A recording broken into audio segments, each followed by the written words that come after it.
Hello, I am Eric with Team 3763 Piece of Cake out of Edina, Minnesota, and today I'm back with another tutorial video on how to use the Limelight 3A. This time we'll be talking about AprilTags and robot localization using AprilTags. Like I've talked about in previous videos, all of this stuff can be found on the Limelight documentation tab under docs.limelightvision.io, and a lot of the information in this video will be under the AprilTag pipelines. So to start off with, you'll want to open up the Limelight Hardware Manager.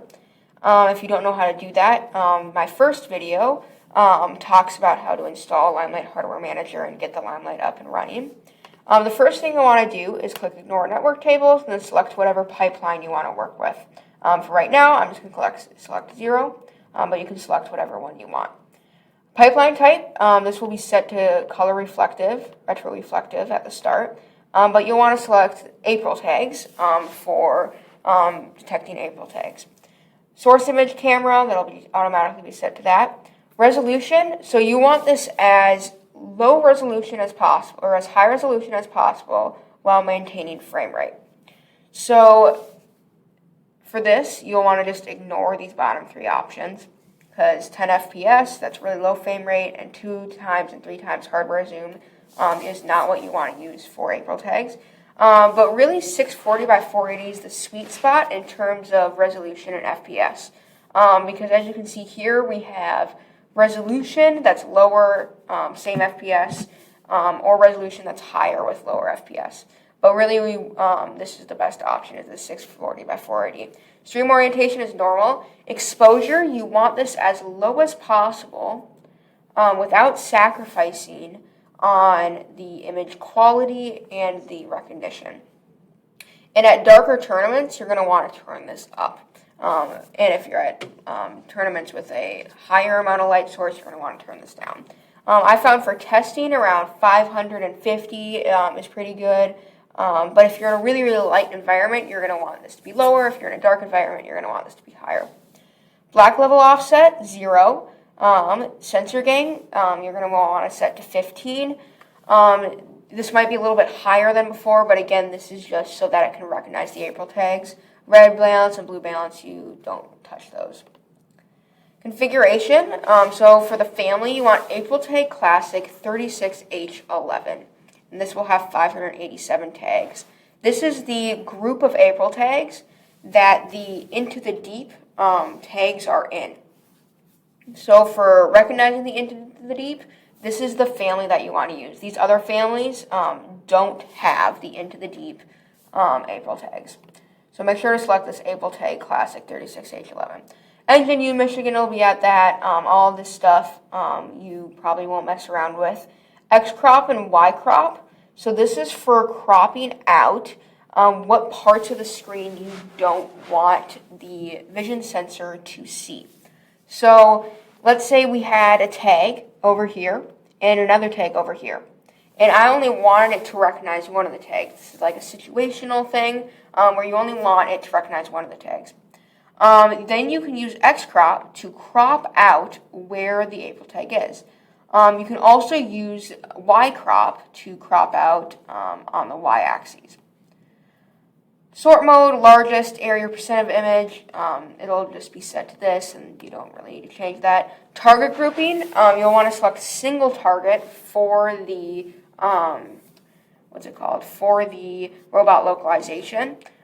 These other dual target and tie target, this is for if you had an AprilTag on one side and an AprilTag on the other side, and you wanted it to recognize the area in between the AprilTags as well as the AprilTags, you'd select that in the target grouping. So over in advanced, this is where the actual robot localization information will be. So the full 3D targeting will be set to no, but you want to turn that on for the robot localization. The gyro latency adjustment you won't really mess around with until you have your robot built, and if you want to see the latency between the gyro in the control hub and that's impacting your performance, then you might want to change this around. But for testing, just leave that at 0. 3D POI offset. So if I pull up an AprilTag here, this is AprilTag 11 from the Into the Deep. If you see this little green intersection here, that is the point of interest. And I can move this up or down. And if you can see that little point of interest is moving up or down. And you can also move it right or left. So that's the 3D point of interest. The MegaTag field space localization setup. So this is once you have the robot built and you are ready to mount the Limelight onto your robot. This is where you will use this MegaTag field space localization setup. So for the start, if you don't configure any of this, the Limelight will assume the camera is in the center of the robot. And so you need to change this in order for it to be correctly positioned on the robot. So let's say I had it front right on the robot, mounted on the robot. Then I need to make the right setting and then the forward setting be correct with how the Limelight is positioned. This is in meters. Snap robot to floor. This is, you'll want to use it for testing. It's basically when the camera sees the AprilTag, because it's not in a fixed position and you haven't set up this field space localization setup, it's going to see that think that the robot is higher up on the field, like it's basically floating, but you just want to snap that to the floor because that will never happen. Field map file, you most likely will not need to upload this. There's never harm in not uploading it. But this will be, you will get this field map set up under the resources and then downloads in the limelightvision.io. And it will be under AprilTag maps and then FTC into the deep field map. You can download that and then you can upload that to the field map file. This will just tell the Limelight where it should be seen, the AprilTags, and where the AprilTags are positioned on the field. Finally, we got the visualizer setup. So this is the coolest part in my opinion. This is where you can see where the camera is seeing the robot in position in relation to the AprilTags and where it will be on the field. So first off, it'll just be set up in target pose and robot space. This will have the robot centered in the middle, and then it will, if you show it an AprilTag will be shown in relation to the robot. If you can kind of see here, let's see, you can kind of see it's floating over here. And then there's other options for the robot pose and target space, for the robot pose and field space, which is where I suggest starting target pose and camera space and a bunch of other options. So just for the start, select robot pose and field space. And then what you're going to want to do is do the bot width set to 0.457, the bot length be set for 0.457. You'll want to set this if you don't have any idea what the dimensions of your robot's going to be. This is just going to be 18 by 18 inches and just the generic maximum for FTC in terms of robot length and width. Type, swerve drive or differential. This is for FRC. It really doesn't matter because it'll just show different wheel types in the robot on the field. I just said it's swerve, but it really doesn't matter. So once you get this all set up, you're going to want to hold it up to an AprilTag and then see what it's seeing. So if you can see here, right, it is recognizing that the robot is far away from the 11 AprilTag marker and therefore is probably positioned like this on the field. And so this is really cool because you can see what the robot is seeing, or what the Limelight is seeing in terms of where the robot is positioned, and then this can be used for autonomous tracking at routes. If you're having if the Limelight is for whatever reason not seeing the robot where it's supposed to, you can use this to troubleshoot, but it's a really cool visualization. One thing I forgot to mention is that how you actually maneuver around the field. You can just do this with W, A, S, and D, and then the arrow keys. One more thing. So if you see over on here, this is the TX, TY, TA, and TL values. And this is basically what the position of your robot on the field. And once you get the hang of this, you can implement these TX, TY, and TL values into your code to then have the robot drive in relation to these values, right? So let's say my robot was at TX 10 degrees and TY 10 degrees. Then I could have it drive TX 8 degrees and TY 6 degrees, right? And so this is really useful for the mapping of this stuff. And you can see the TX, TY values change, right, when I move forward and backward and then side to side. So that's pretty much it for the hardware manager. But now I'm just going to move on to the control hub and what the actual implementation of the code will be once you get it onto the control hub and then put up to the driver hub. Okay, just to start out with, so in Android Studio, there is a file called Sensor Limelight 3A. And this is where you'll want to just start out with in terms of coding for the Limelight 3A. There's also resources on the documentation. But just to start out with, just go into Android Studio and then click on Sensor Limelight 3A.java. And so what this will pop up is what the code will look like when you're setting up a Limelight and the telemetry that it'll pull back.